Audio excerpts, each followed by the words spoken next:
Hi, welcome back to this channel. So in the last episode, I went over how to build your PC. So basically everything that goes behind building PCs. So choosing your parts, deciding what fits best with it, how you want it to be set up, and like how much space you're gonna want for it. But now this video goes over how you dedicate that space to your PC setup or just redesigning your room in general. So this basically goes over rearranging the best way to rearrange your room, how to measure out your room, and best places to get furniture, etc.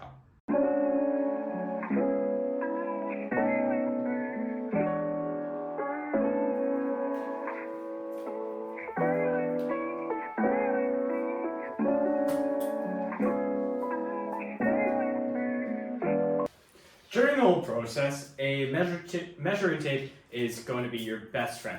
The reason why is that everything takes up space, and you want to know exactly how much space you have, what you want to put in that space. And so you're going to be needing to measure everything. And so if you want to buy something online, like a piece of furniture, to get an idea of how large it is, you look at how big it is, like the specifications for it, you take it out on your measuring tape, and just place it where you want it to be and check if it fits or not. And you're also going to want to measure out everything, like this general size of your room and all of the stuff that's in your room already, which I'll explain to you why now. Once you plan out your room and make a digital, super simple floor plan of it, you have an idea of how everything goes in, what you want to do with it, where your bed is going to go, where your desk is going to go, all of the extra stuff, and where your cupboards are, where your windows are. You're going to have to decide what your color scheme is going to be. So color scheme is, I would like to say it's important because you have a bunch of random colors. It's really not going to be as pleasing as you would hope it to be, and it will really take away from your dream setup. So I went with a white color scheme with hints of gray, blue, red, and black. This color scheme allowed me to get a nice modern feel to my room and match all of the different things that I have, like my wakeboard and the great wave artwork, as well as fitting in the black and white setup. Next, you're going to want to have to figure out what you want to fit in your room. So obviously you're going to need space for your PC or your desk or your main work source or gaming source, whatever you're redesigning your room for the purpose of. So this desk is 2 meters, which takes up a lot of space since it's 2 meters by 65 centimeters, so its depth is 65, width is 2 entire meters. And considering my room is about 4 meters long and wide, that takes up a huge chunk. I literally had to rearrange the entire style of my room to fit it in. So I pretty much moved where my bed originally was over to the different corner and moved the original desk and then fit it in to make the L desk. But of course, everything comes at a price. So you're really gonna have to keep budget in mind. So one small problem with buying furniture is that the truth is that unfortunately furniture companies often mark up the price by a huge margin, since they know it's very difficult to create your own and obtain that kind of stuff depending on where you live. So some companies will just mark it up by 10 or 20 times the price and make it unaffordable. So one option you can go with is reusing old furniture. So for example, if you have just a plain wooden, dresser that you want to be white or black, you can always just stain it and it'll fit in perfectly, like nothing ever happened. And that costs about 300% less than what you would actually be doing if you bought a brand new one. And speaking of brand new, another thing that you can do is you can get stuff secondhand.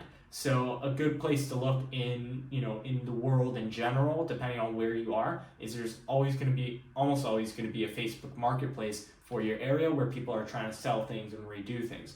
And where I live, people often come and go, so I can get really good deals on furniture since people are rush selling it. And you can always bargain down since they want to get rid of it, and that's the best way to get furniture for the cheapest price.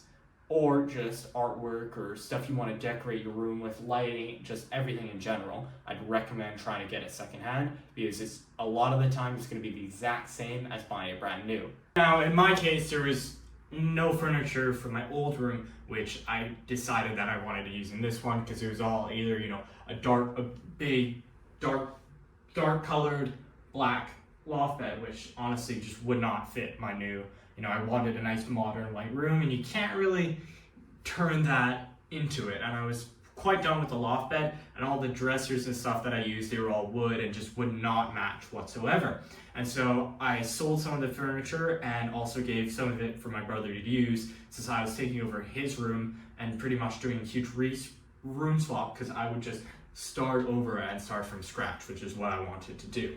Of course, there are a couple of resources that you're going to need to like fully redesign your room. So number one, you just need a lot of time. Like, it's not something you can do overnight, because you have to go and pick up the furniture that you need. You need to research, and you need to budget. And then moving on from budget, you need money for it. It's not like it would be doable, but it'd be very difficult to do for free, because as I said, I think in the last video, everything comes at a price. And finally, you're just really going to need some software. So you can just grab a simple like 2D floor planner, and that'll do the trick, or you can do it in much more detail. But for me, I already had the vision, and I had like the furniture that I wanted, so all I really needed was like a general idea of whether or not everything could fit together. So those are the top 3 things that you're going to want to think about, and stuff that you need. You need time, money, and some, you know, working software that you can use to do a 2D floor plan. So of course you might be wondering, you know, why should you go through the effort of budgeting? Why should you go through the effort of putting all of this time in? Why should you use software to design your room, especially online? You know, why shouldn't you just buy things and shove them in your room? Well, honestly, if you want your room to look good, you're gonna have to put in the time and effort that you want for it to end up looking like that. Like, you need to know what you want, like, in your head, because if you know what color scheme you want, if you can just envision it, it just becomes much clearer, especially if you make the 2D version of it. So what I'm trying to say is that you just need to put the time and effort in, and you'll get the result that you want and what you're expecting. So, you know, I've spent a huge amount of time on things in my life. So I've spent a lot of time redesigning my room. I've spent a lot of time building my PC, and it both turned out the exact way that I wanted it to. So in general, if you think about something and you research it and you budget it and you plan it, it should go exactly the way you want it to, instead of making quick buying decisions or quick room decisions and things not fitting or things not looking the way you want. You just always have to make sure everything is the way you want it to be. So thank you if you watched the whole video, of course, and listened to me yap a bit. And hopefully I'll see you on the channel again soon if I create more videos other than these two, which I do plan on doing. Thanks.